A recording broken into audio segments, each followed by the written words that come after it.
Live from Bloomberg's world headquarters in New York, I'm Scarlett Fu.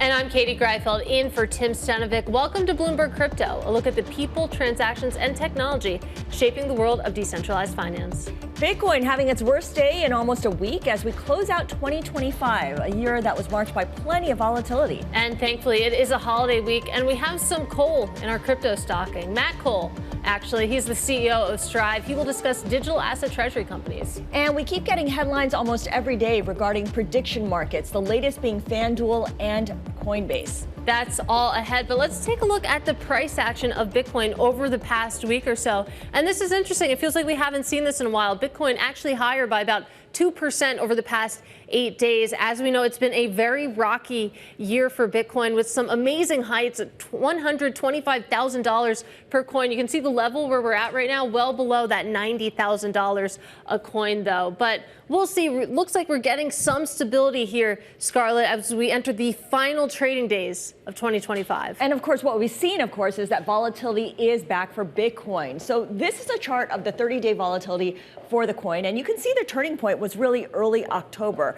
And of course, here's the liquidation event on October 10th. The 30-day volatility then continued to move higher, peaking at just above 45% in early December. Since then, it has eased a little bit. Katie? And amid all this volatility, JP Morgan is considering offering crypto trading to its institutional clients as large banks deepen their involvement in this asset class. For more on this, I'm pleased to say we're joined by Lauren Tara LaCapra. She reports on digital assets and payments for Bloomberg. Lauren, this is a pretty interesting move by JP Morgan, and I think it's safe to say it's a reversal of sorts. Yeah, sure. I mean, there's been a lot of skepticism from JP Morgan's headquarters about crypto for a long time. I think what you see changing now is that customers really want it, both on the retail side and institutional. So if they ignore it, it's bad for business. And then regulations have opened up, so they don't have to worry about the specter of getting in trouble for doing it, you know? What other banks have been building out their crypto operations or crypto offerings to institutional clients? Yeah, I mean, on the institutional side, I think it's still pretty limited. JP Morgan might be a first mover, at least in terms of our scoop about it.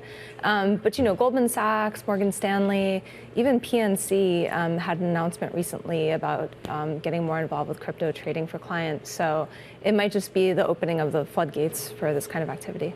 And what does it look like in terms of the competitive landscape here, which JP Morgan is trying to enter, when you think about some of their financial peers at this point? Sure. I mean, there's also non-banks, right?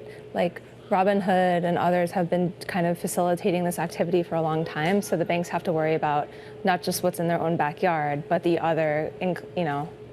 I'm glad you mentioned earlier about how JP Morgan at one point was kind of skeptical on crypto. I remember Jamie Dimon calling Bitcoin a pet rock. He's since turned a little bit more pragmatic on this, but we should point out JP Morgan has been pretty active when it comes to the blockchain, hasn't it? Yes, that to their credit, I think it's been about a decade since they first started working on blockchain technology, and a lot of the banks and financial institutions really see it as a promising idea, and they've invested very heavily in it. So you can't say JP Morgan's a slacker there. All right, good stuff. Thank you so much. Lauren Tara LaCapra joining us here with JP Morgan moving forward with plans to offer crypto trading to institutional clients. Now, one of the biggest public trading stories of this year was the rise and the now fall of digital asset treasury companies and their stock prices. And one example is the Peter Thiel-backed firm ETHZilla. I don't even know if I can pronounce that properly. ETHZilla. I think it's ETHZilla? There you go. Yeah. All right, that makes more sense. According to an SEC filing, ETHZilla just sold more than $74 million of Ether tokens in order to pay down debt. So let's bring in David Pan. He covers crypto and blockchain companies for Bloomberg News. Tell us a little bit more about ETHZilla. Do they have any other business beyond being a digital asset company? No, not really. Like many other treasury companies that started shifting focus earlier this year, this company doesn't have any other operating businesses. So the primary purpose of this company is to accumulate Ether and innovate to be like a hedge fund-like proxy in the stock market. And it's interesting. We know that there's a lot of these crypto treasury companies out there, a lot of them coming to the market just this year. But it also seems like this is also the year where the trade stopped working. What exactly happened here? Yeah, so I think there a couple of reasons, right? So the first reason is they're just like an influx of such companies. It's really hard to actually tell one from the others. So like they don't have a lot of differentiating strategies. So a lot of competition within this space. Secondly, we're seeing crypto assets are having like a prolonged decline compared to earlier this year. So if the tokens are not doing well, even the holders of the tokens, of course, they're going to follow the trajectory of the tokens. That makes total sense. In terms of the fact that these companies exist, they're out there, what impact would these types of companies have on the market moving forward? So earlier you mentioned the volatility, the low volatility across the derivatives market, and then we're also seeing very shallow market, thin liquidity because we're seeing a lot of selling pressure from long-term holders. At the same time, not a lot of demand to absorb that. So towards the end of the year, we're also in the holiday season, which is typically very shallow for the market. So if there are any type of sales from this cohort, it's going to be a major headwind. All right, good stuff. David Pan, thank you so much. Bloomberg News' David Pan covers crypto for us here. Let's now take a look at Strive, since it was announced back in May that it would form a Bitcoin treasury company through a reverse merger. At the time, it said it intends to build a Bitcoin war chest. Let's bring in Strive CEO Matt Cole. We should note Matt previously worked at CalPERS before moving over to crypto. Matt, good to speak with you. Explain the value proposition of a digital asset treasury company in December of 2025 after we've seen a reckoning with a lot of these companies, people questioning what kind of value they really offer when the underlying asset is declining and the stocks can't get much headwind or can't make much headway, excuse me. Yeah, thanks for having me. So there's a difference between, I would say, a well-run digital asset treasury company and what you saw in the influx, which is a lot of companies that put Bitcoin or any other digital asset on their balance sheet with no plans or differentiation. And so for Strive, what we wanted to do is really build a Bitcoin treasury company that will perform over the long run like amplified Bitcoin. And so we did that by launching a preferred equity SATA.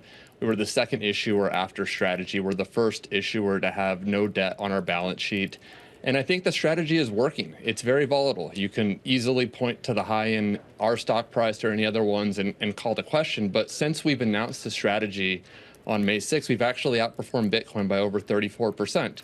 Our current MNAV is 1.23%, and that's because the market understands the strategy and the differentiation. And it's still very early in the days of Bitcoin treasury companies. I think you're still going to see them evolve. You're going to see the business models evolve.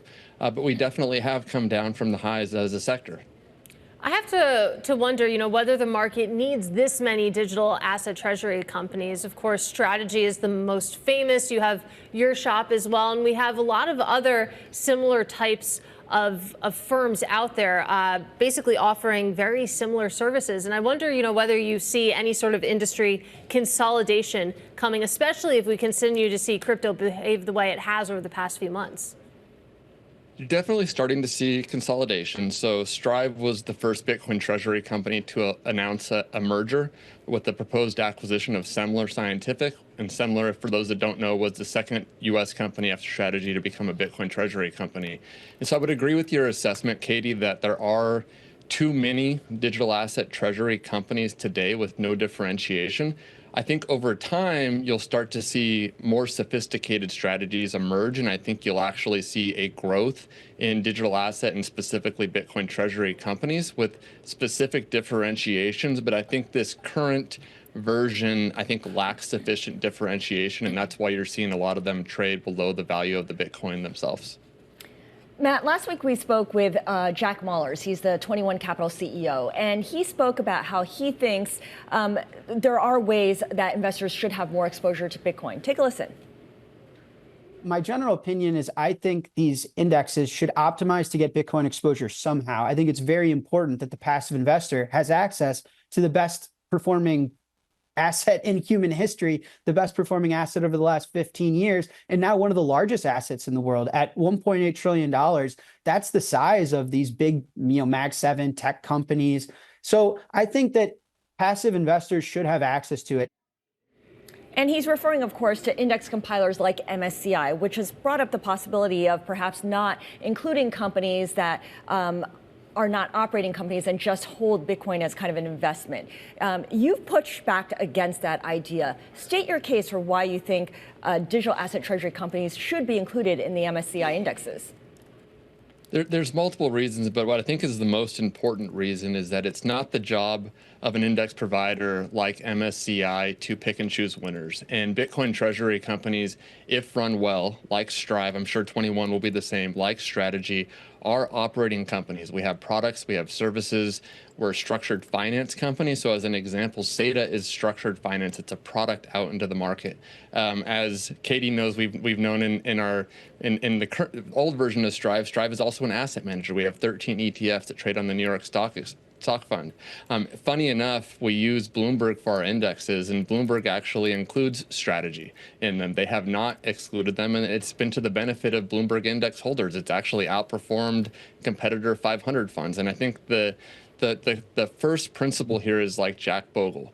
You want to own the market. You don't want to exclude funds. And yes, I agree with Jack on maximizing Bitcoin exposure, but the role of a passive index funds is not to take a view. It's allow innovation to occur and let winners occur where winners are. And I think that MSCI is probably concerned with how much success Strategies had and what that means for the percentage of holdings in their index. But I don't think that's a valid reason to exclude them. Well, just to be clear, MSCI's reasoning was that, these look more like investment funds than they do operating companies. You're, of course, pushing back on that. But you did bring up something that I did want to ask you, Matt. I know you and Strive primarily first as an ETF issuer. As you mentioned, you've transitioned the company, over the past couple years. So are you done with the ETF business at this point, or how does it fit into Strive overall? Yeah, we're still an ETF business. We're an asset manager first, and so we offer products out into the market. And so for us, the core principle here is that we want to maximize value. We push funds and companies in our indexes to maximize value. We at Strive are also focused on maximizing value. And part of the early days of Strive was really pushing back on the ESG movement. And I think our conclusion there is that we kind of won that mission, and we won it very quickly. And so to maximize value, we put ourselves on the Bitcoin standard. And we also think that that is an opportunity for companies within our index ETFs to actually maximize value as well. So we still are doing it, but for Strive shareholders, the primary return will be from our Bitcoin operations. All right, Matt, great to get some time with you. Happy holidays when you get there. That is Strive CEO, Matt Cole. Now, coming up, we're talking about traditional finance companies building up their own blockchain infrastructure. Zerohash is one company helping out with that build out. We'll talk to CEO Edward Woodford next. And to access all of the latest data and news on crypto, check out CRYP Go on the terminal. This is Bloomberg.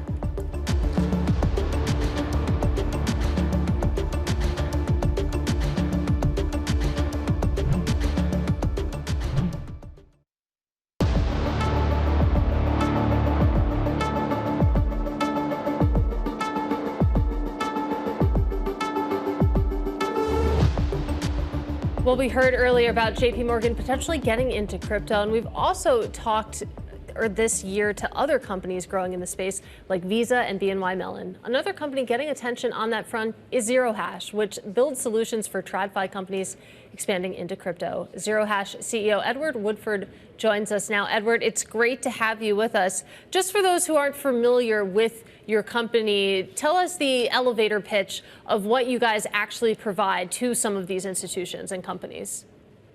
Yeah, absolutely. Thanks for having me. In short, what Zerohash does is we provide the infrastructure, both from a technical and regulatory perspective, to partners to extend their services into crypto, stablecoins, or to tokenized products. And so Zerohash now powers some of the largest players in the brokerage space, ranging from Interactive Brokers. This year, we also announced Morgan Stanley launching a product. In the payment space, we work with groups like Stripe and Gusto. And in the tokenization space, we work with groups like Franklin Templeton and BlackRock's Biddle Fund. And the commonality is that we view this as a technology that we want to abstract away to allow partners in traditional financial services to access this technology. So a lot of partners in the traditional finance space, and earlier this year, Edward, there were reports that Zerohash was in late-stage talks with MasterCard on a potential sale to that company. Are those conversations still taking place? Yeah, I can't comment on rumors. There's a lot of rumors in this space. Some tend to be real, some tend to be less real. Look, we are an incredibly exciting business. We've been building this space since 2017. We have an impeccable track record. We're one of the largest movers of stable coins globally. We're building with some of the largest banks in the tokenization space as well. So there's a lot of interest around us. We're really excited to continue to scale the business in whatever form that happens to be. But 2025 has been a very meaningful year for us. We're excited to continue to accelerate that growth into 2026. Yeah, that's totally fair. I just had to ask nonetheless. Edward, you mentioned Morgan Stanley earlier. We know that you've partnered with Morgan Stanley for crypto trading on E-Trade, that platform. How is that going? What have you learned about each other so far? Yeah, look, Morgan Stanley E-Trade have been an incredible partner. And I really think that this is one of many steps into the space for Morgan Stanley. For example, Bloomberg did a deep dive piece with Jed Finn, who leads up global wealth at Morgan Stanley, who really is at the cutting edge of thinking through the strategy, not just on the Bitcoin side, but how can this technology be fundamentally used as a rail, as a transfer mechanism from both payments and the way that value moves today. We're very excited that partnership will be going live early next year. It's a very meaningful step forward. It is the first globally systemically important bank to be launching a crypto product to their clients. And we're excited to continue to scale that partnership. Initially, they'll be launching with Bitcoin, ETH, and Solana, but there'll be more to come on that front. Well, we'll definitely keep an eye out for that launch coming next year. Do you have any other bank partnerships, that you haven't yet announced or, potentially talking about? Yes, certainly. And I think when we talk to banks, really, one of the key areas is obviously their wealth clients. They understand that groups like Coinbase, Robinhood are very much looking to compete with them on the wealth side.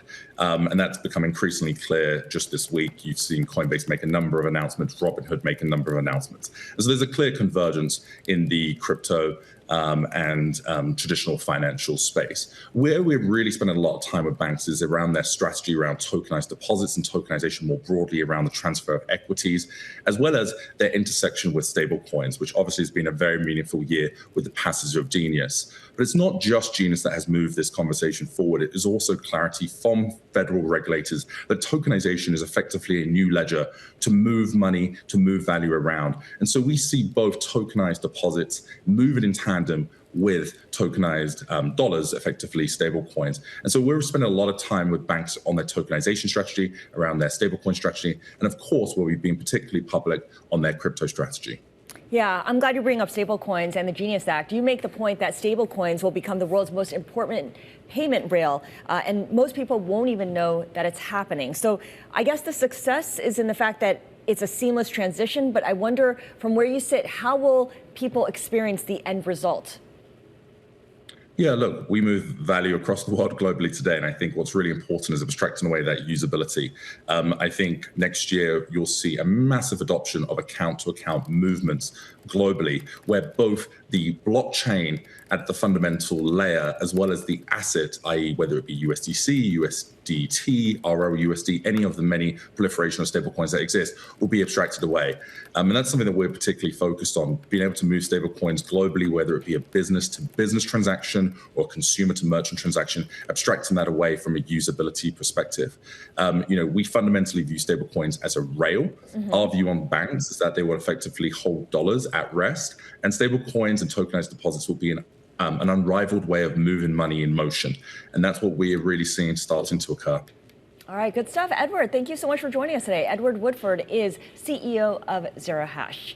Now, coming up on Bloomberg Crypto, DraftKings gets into the prediction markets, but they're not the only ones betting on sports betting through that industry. We're going to take a look next at some other names getting in on it. This is Bloomberg.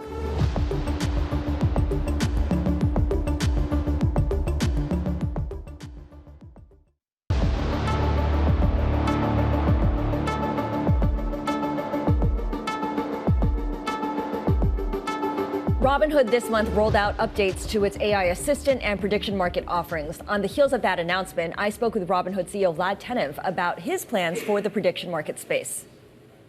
This is part of our big unveil of prediction markets, which we've offered for a little bit over a year. But remember, we started with just one prediction market on the platform. which was the presidential election in 2024. And since then, we've gone to over 1,500 contracts on the platform across pretty much every domain. We've got politics, we've got world affairs, economics, culture, and we recently added weather, and of course, as you mentioned, sports. So I think the major innovation here and why it's been so disruptive to the sports industry is you can take the general prediction markets infrastructure, which are markets that trade on regulated exchanges where buyers and sellers are matched, and apply them to pretty much everything. Now, of course, sports is an important subset of that because there's an existing large market there. But we see a world where actually the percentage of non-sports contracts grows much faster than sports. And I think several big industries are likely to be disrupted in the future. Things like insurance. You can imagine with the weather contracts we have on a platform, people have already pointed out that trading and hedging with an insurance weather contract could be superior to buying traditional insurance through a broker. So as the market matures and you see increased in institutional participation, I think we could be at the very beginning of a prediction market super cycle with growth in volumes and listed contracts accelerating from here. And that was Robinhood CEO Vlad Tenev on Bloomberg Markets last week. And that's just one of several prediction market stories breaking in recent days. On Friday, DraftKings launched its own prediction markets product for users, though its availability varies by state. Then yesterday, we just learned that FanDuel is launching its own prediction market app in 5 states. The new app is called FanDuel Predicts, and it will allow users to bet on the outcome of sports, cultural events, and financial indicators. Also, Coinbase announcing today, or this week, I should say, that it'll acquire a derivatives clearinghouse called the Clearing Company. Clearinghouses are, the less visible to the public part of the infrastructure that allows these prediction markets to operate. Coinbase says the acquisition will help it become, quote, the everything exchange. I'm trying to think of whether I know anyone who uses prediction markets so far. I don't think I do. I mean, sports betting, yes, but not prediction markets. I don't think I do either, but I mean, you think about all the names jumping in, clearly they see something out there. Yeah, well, it's a binary trade, so it's easier for everyone to understand, at the very least. Absolutely. That does it for Bloomberg Crypto. Join us again in the new year. From New York, this is Bloomberg.